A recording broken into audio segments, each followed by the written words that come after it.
Hello. तो आज हम पढ़ने वाले हैं भारतीय प्रशासन का विकास एवं विशेषताएं,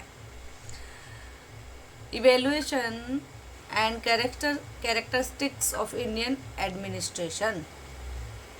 ठीक है। अब भारतीय प्रशासन का विकास एवं विशेषताएं। अब प्रशासन जो है वो तो राजा महाराजाओं के समय से, बहुत पुरातन समय से ही चलता आ रहा है। अब उसका विकास क्रमिक कैसे हुआ और उसकी विशेषताएं क्या है, ये हम इसमें पढ़ेंगे। प्रजा सुखे सुखम राज्ञः प्रजानां च हिते हितम नात्म प्रियम हितम राज्ञः प्रजानां तु प्रियम हितम। अर्थात प्रजा के सुख में राजा का सुख है, प्रजा के हित में ही उसका हित है। जो कुछ राजा को प्रिय हो वह उसे हित न समझे, बल्कि जो प्रजा को प्रिय हो उसे ही अपना हित समझे। यानी राजा का सबसे पहला कर्तव्य क्या है? उसकी प्रजा को सुखी रखना, खुश रखना। अर्थात प्राचीन भारतीय प्रशासनिक चिंतकों में अग्रणी आचार्य चाणक्य यानी कि कौटिल्य जो हैं के द्वारा रचित यह श्लोक कल्याणकारी राज्यों में शासन के प्रमुख ध्येय को स्पष्ट करता है। किसी भी देश में शासन व्यवस्था चाहे राजाशाही, तानाशाही तंत्र पर आधारित हो या लोकतांत्रिक रूप से निर्वाचित सरकार हो, राज्य का कर्तव्य जन कल्याण ही होता है।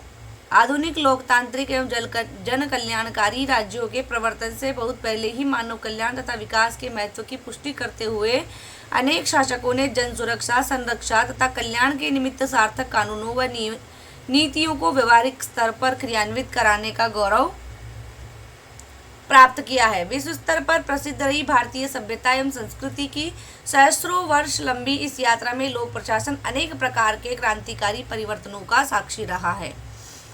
भारतीय प्रशासन का विकास, इवोल्यूशन ऑफ इंडियन एडमिनिस्ट्रेशन। राष्ट्रपिता महात्मा गांधी प्रत्येक आंख से दुख के आंसू पोंछने वाली व्यवस्था को कल्याणकारी राज्य कहते थे।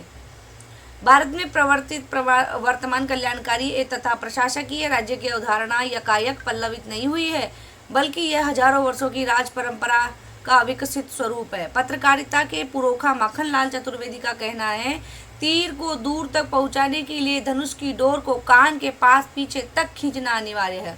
इस प्रकार यदि आप वर्तमान एवं भविष्य को समझना चाहते हैं तो इतिहास को जानना आवश्यक है। उपलब्ध ऐतिहासिक साक्ष्य केवल विगत 4-5 हजार वर्ष पूर्व की शासन व्यवस्था को प्रमाणित करते हैं, जिन्हें 4 चरणों में विभक्त किया जा रहा है। इनको 4 पार्ट में 4 चरणों में विभक्त किया जा रहा है। कौन कौन से? प्राचीन काल, मौर्य काल, मुगल काल, ब्रिटिश काल। प्राचीन काल वैज्ञानिकों का मानना है कि हमारी पृथ्वी की उत्पत्ति लगभग 4.5 अरब वर्ष पूर्व हुई, जिस पर वनस्पति तथा जीव जंतुओं का क्रमिक विकास हुआ। पृथ्वी पर मानव की उत्पत्ति भी प्रागैतिहासिक काल से में आज से 30 लाख वर्ष पूर्व हुई। इस काल का कोई लिखित या चित्रित विवरण उपलब्ध नहीं है। वर्तमान मानव लगभग 30-40 हजार वर्ष पूर्व में विकसित हुए। होमो सेपियंस ज्ञानी मानव की संतान है। प्राइमेट वानर से विकसित यह मानव पूरा पाषाण काल में नंगा रहता था तथा जंगली कंदमूल खाकर अथवा जानवरों का शिकार कर अपना पेट भरता था। मध्य पाषाण काल में मानव ने बढ़िया औजार विकसित किए तथा भोजन को एकत्रित करने की कला सीखी तथा नवपाषाण काल में उसे कृषि कार्य, पशुपालन कर दिया। वैज्ञानिकों ने अब तक मिले जीवाश्मों का रेडियो एक्टिव कार्बन से परीक्षण करके मानव विकास की प्रक्रिया को समझ लिया है। ऐसा माना जाता है कि ईसा से 4-5 हजार वर्ष पूर्व सभ्य मानव समाज परिवार, कबीले तथा शासन करने जैसी अवधारणाओं से परिचित हो चुका था। आग, पहिए तथा भाषा लिपि के आविष्कारों ने मानव जीवन को नई दिशा प्रदान की। मेसोपोटामिया, चीन, सुमेर, मिस्र तथा सिंधु घाटी की सभ्यताएं लगभग 3500 से 1500 ईस्वी पूर्व में अस्तित्व में आई। पश्चिमी भारत में सिंधु नदी के आसपास पल्लवित हुई मोहनजोदड़ो एवं हड़प्पा सिंधु घाटी सभ्यता में मिले अवशेषों में यह स्पष्ट होता है कि मानव सभ्यता के विकास के आरंभिक चरणों में ही सुसंगठित प्रशासन का महत्व समझा जा चुका। सिंधु घाटी सभ्यता को नगरीय संस्कृति का प्रतिरूप माना जाता है, जिसमें नगरीय प्रशासन के अधिकांश क्रियाकलाप निष्पादित होते थे। निस्संदेह प्रशासन के उत्तरदायित्वों की पूर्ति सुसंगठित शासन एवं कुशल तथा प्रतिबद्ध कार्मिकों द्वारा ही होती थी। अब वेद, पुराण, उपनिषद, संहिता तथा स्मृतियों में उपलब्ध वर्णन के अनुसार वैदिक काल में भारतीय प्रशासन का स्वरूप राजतंत्रात्मक था, जिसमें लोक कल्याण को महत्व देने वाला राजा ही शासन कर पाता था, क्योंकि राजा का चयन समिति नामक नागरिक संस्था द्वारा किया जाता था।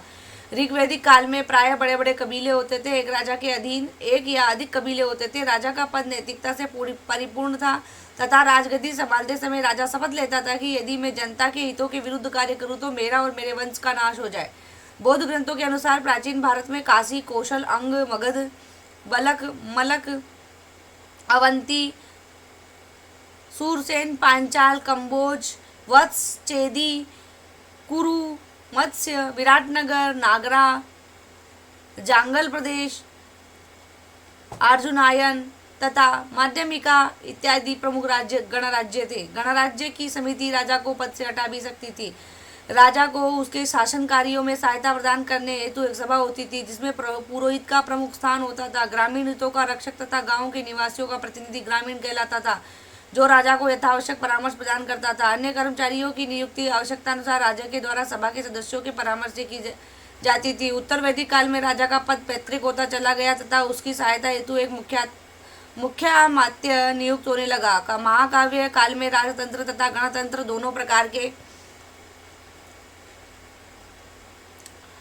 राज्य थे। राजा की सहायता करने हेतु सभा तथा मंत्री परिषद कार्यरत थी। केंद्रीय प्रशासन लगभग 18-21 भागों के द्वारा संचालित होता था। प्रशासनिक विकेंद्रीकरण को बढ़ावा देने हेतु गांवों के समूह बना दिए जाते थे। आज की तहसीलों एवं जिलों की तरह कार्य करते थे। सबसे छोटी इकाई ग्राम कहलाती थी। 10 ग्रामों का अधिकारी ग्रामिक, 20 का विस्पति, 100 का सतग्रामी और 1000 ग्रामों का अधिकारी अधिपति कहलाता था। यह अधिकारी प्रशासनिक कार्यों के संचालन हेतु अधीनस्थ कर्मचारियों पर नियंत्रण तथा पर्यवेक्षण करते थे। कार्मिक प्रशासन का प्रमुख आधार योग्यता तथा कतिपय प्रकरणों में राजा की कृपा दृष्टि होती थी। इतिहासकारों का मत है कि इस काल में जाति प्रथा की शुरुआत होने लगी थी तथा साम्राज्यवाद भी पनपने लगा था। इसके बाद आता है मौर्य काल। मौर्य काल और कौटिल्य पीरियड, यानी कि मौर्य वंश की स्थापना ही चंद्रगुप्त मौर्य ने की थी, तो वहाँ पे उसकी स्थापना करवाने वाले ही कौटिल्य ही थे, आचार्य चाणक्य ही थे। तो मौर्य वंश का संस्थापक चंद्रगुप्त मौर्य संभवतः ईस्वी पूर्व 324 में राजगद्दी पर बैठा। तत्पश्चात बिंदुसार तथा अशोक महान इत्यादि ने पाटलिपुत्र पर शासन किया। प्राचीन भारतीय लोक प्रशासन के सैद्धांतिक तथा व्यवहारिक पक्ष को स्पष्ट करने में कौटिल्य द्वारा लिखित अर्थशास्त्र एक प्रमाणिक ग्रंथ माना जाता है। मौर्य वंश के संस्थापक चंद्रगुप्त मौर्य के प्रधानमंत्री आचार्य चाणक्य या कौटिल्य द्वारा रचित अर्थशास्त्र 15 अधिकरणों, 180 प्रकरणों, 150 अध्यायों तथा 6000 श्लोकों से युक्त एक विशाल समूह ग्रंथ है, जिसमें राज्य सत्ता, प्रशासन, कानून, मैत्री, युद्ध, रहस्य, जादू टोने से लेकर कूटनीति तक की सारगर्भित व्याख्याएं वर्णित है। कौटिल्य ने अर्थशास्त्र में 4 विद्याओं का उल्लेख किया है: आन्वीक्षिकी, त्रयी, वार्ता और दंड नीति। कौटिल्य ने अर्थशास्त्र को आज के इकोनॉमिक्स की दृष्टि से नहीं लिखा था, बल्कि इसे समग्र दृष्टि से आंकते हुए लिखा है। मनुष्यों की आजीविका और जिस भूमि पर वे रहते हैं, दोनों ही अर्थ है। अतः अर्थशास्त्र वह है जिसमें मनुष्यों वाली भूमि के लाभ और उसका पालन करने के उपायों का वर्णन किया गया है।